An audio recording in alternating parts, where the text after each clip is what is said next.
तो दोस्तों, आरती और यज्ञ में शामिल होने के बाद हमने अखंड ज्योति के भी दर्शन किए, मतलब अखंड दीप के दर्शन किए। और उसके बाद हम आ गए हैं ये गायत्री माता के मंदिर के पास। तो आप ये देखिए गायत्री माता का मंदिर।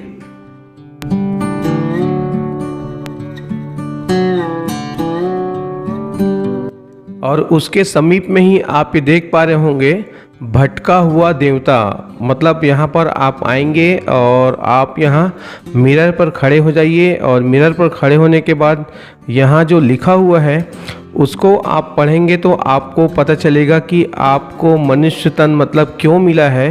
ये मतलब मनुष्य तन मिलने का एक उद्देश्य है, तो हमें उसका पता नहीं रहता कि हमारा उद्देश्य क्या है, मतलब हमारा जन्म किस लिए हुआ है। और हम लोग इधर उधर भटकते रहते हैं। तो यहाँ आप आते हैं तो आपको पता चलेगा कि हमारा जो मनुष्य तन मिला है उसका उद्देश्य क्या है, मतलब हमें कैसे जीना चाहिए। ये सारी बातें आपको यहाँ आते हैं तो अच्छे से समझ में आएंगी। आप यहाँ आते हैं तो आप यहाँ भ्रमण करेंगे और यहाँ यज्ञ में शामिल होंगे तो आपको एक अलौकिक शक्ति का जो ऊर्जा मिलेगा वो कुछ मतलब शब्दों में बताया नहीं जा सकता। तो आप यहाँ एक बार ज़रूर आइए।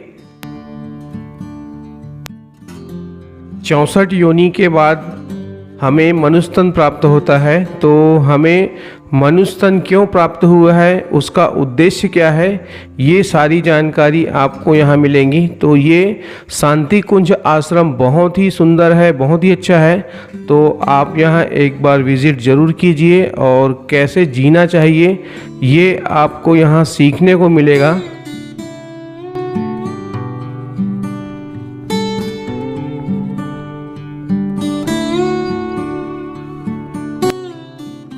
तो आप ये देख पा रहे होंगे जितने भी स्टूडेंट हैं सभी पहुँचे हुए हैं, और साथ में मेरी फैमिली भी पहुँची हुई है।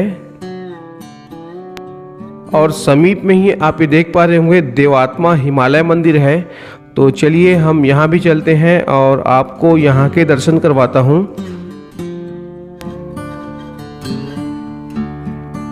और यहाँ जैसे आप अंदर जाते हैं तो उत्तराखंड का मतलब केदारनाथ, बद्रीनाथ और चार धाम का जो दुर्लभ दृश्य है वो आपको यहाँ देखने को मिलेगा। और यहाँ पर आप देख पा रहे होंगे कि हिमालय से गंगा मैया कैसे हरिद्वार पहुँची है, ये यहाँ पर दर्शाया गया है। मतलब यहाँ पर आपको हिमालय पर्वत और चार धाम की यात्रा का एक अच्छा अनुभव आपको मिलेगा, और गंगा मैया कैसे हरिद्वार की ओर आ रही है ये भी आपको यहाँ देखने को मिलेगा। और इसके पश्चात हम यहाँ से बाहर हो रहे हैं, और समीप में ही आप ये देख सकते हैं यहाँ पर एक पुस्तकालय है। तो आप यहाँ आएंगे और यहाँ इन पुस्तकों में आपको जीवन कैसे जीना है ये इन पुस्तकों के माध्यम से आपको सीखने को मिलेगा। और हमारा जीवन मिला है उसका उद्देश्य क्या है, मतलब मनुष्य तन मिला है उसका उद्देश्य क्या है, ये सारी बातें आपको इन पुस्तकों में देखने को मिलेंगी, समझने को मिलेंगी।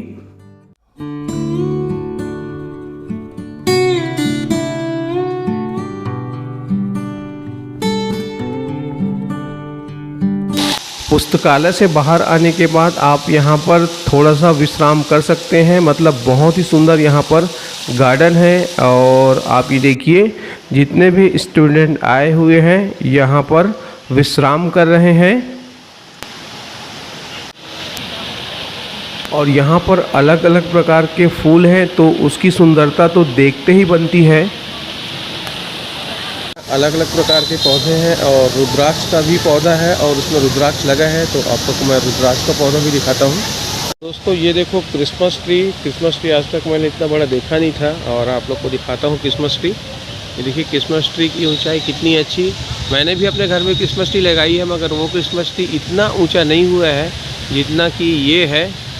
ये देखिए क्रिसमस ट्री, वाह।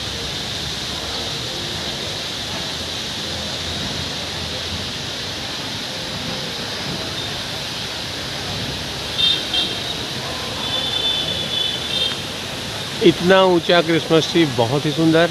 और और यहाँ पर देखो चाइनीज़ ऑरेंज लगा हुआ है, आपको दिखाता हूँ चाइनीज़ ऑरेंज। और अभी शायद ये छोटा छोटा है और इसमें फल लग गए हैं। ये देखिए चाइनीज़ ऑरेंज। और ये है रुद्राक्ष का पौधा, रुद्राक्ष का पेड़ बोला जाए, और इसमें रुद्राक्ष लगा भी है। तो आप लोग को मैं दिखाता हूँ रुद्राक्ष।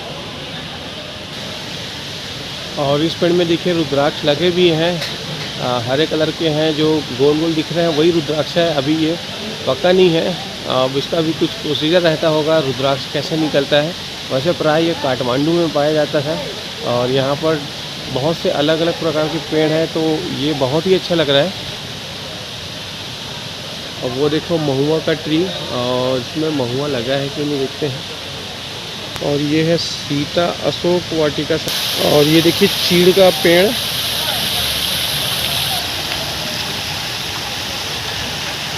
तो अभी मैं यहाँ जितने भी प्रकार के औषधि वाले पौधे हैं यहाँ मैं हूँ, तो मैं आप लोग को दिखाता हूँ यहाँ जितने भी प्रकार के औषधि वाले पौधे हैं। और बहुत से पौधों के नाम तो मैं जानता भी नहीं था, और यहाँ आने के बाद मुझे पता चला। यहाँ इतने सारे औषधि वाले पेड़ लगे हुए हैं, इसके तो मैं नाम भी नहीं जानता। कृष्ण वट, कचनार और मंडुकंपी, कालावाशा, ब्रह्मी, पीपली, बैजोरा नींबू,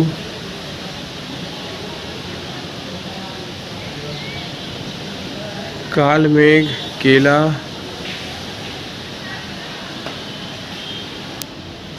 गुड़हल,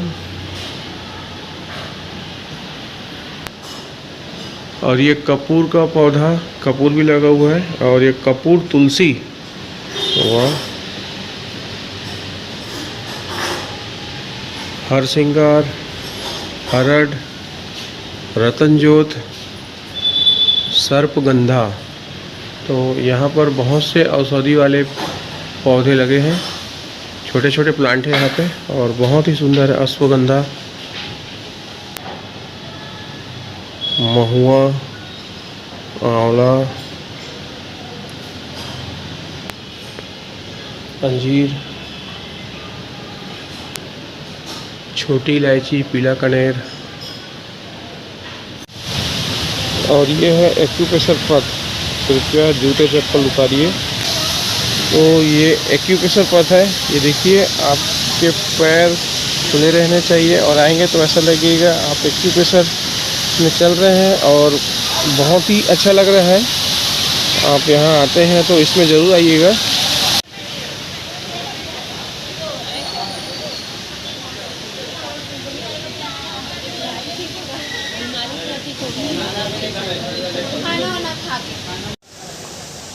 और दोस्तों यहाँ पर देखिए पंचवटी है, मतलब पीपल का पेड़, बरगद का पेड़, आंवला का पेड़, सीता अशोक और विल्व का पेड़ है। मतलब यहाँ पर 5 वट वृक्ष है जो एक ही जगह पर लगे हुए हैं। तो ये भी देखने में बहुत ही सुंदर है, और ऐसा दुर्लभ बहुत ही कम देखने को मिलता है।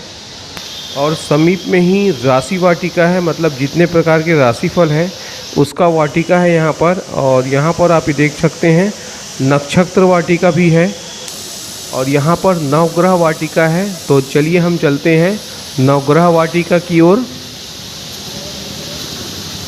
तो आप ये देखिए जितने प्रकार के जो ग्रह हैं, मतलब नवग्रह हैं, उसका यहाँ पर वाटिका है। केतु है, और जितने भी ग्रह हैं सभी का यहाँ पर पौधे प्लांट लगे हुए हैं।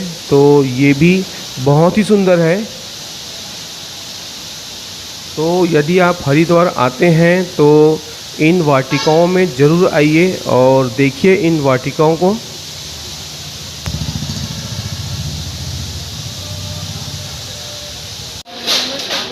और इन वाटिकाओं के समीप में ही भोजनालय है।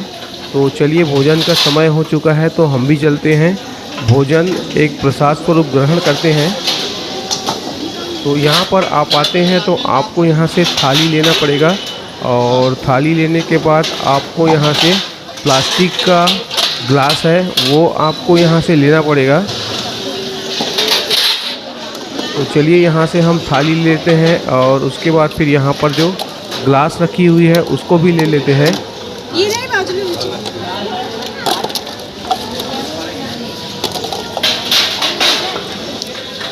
वैसे तो थाली और ग्लास साफ़ करके रखा जाता है, लेकिन यदि आप चाहें तो यहाँ पर नल है, आप खाने से पूर्व अपनी थाली और ग्लास को एक बार धो सकते हैं।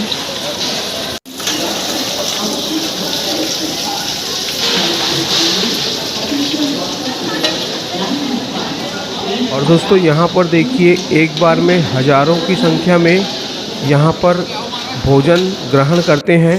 तो आप ये देखिए, भोजन में चावल, दाल, कढ़ी और रोटी मिलता है। तो प्रसाद स्वरूप आप यहाँ इसको ग्रहण कर सकते हैं।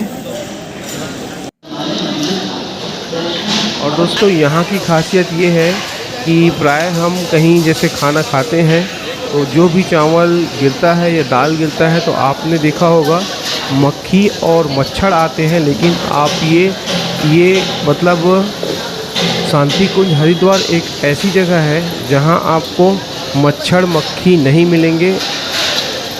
इतने सारे पौधे लगे हैं, उसके बावजूद भी यहाँ पर मच्छर मक्खी नहीं है, मतलब ये यहाँ की महानता है।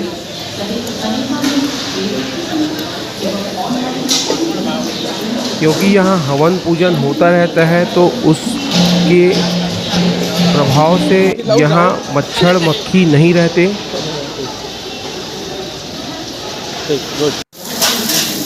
और भोजन करने के उपरांत आप यहाँ पे अपनी थाली को धो सकते हैं और धोने के बाद यहाँ से आप जल ग्रहण कर सकते हैं।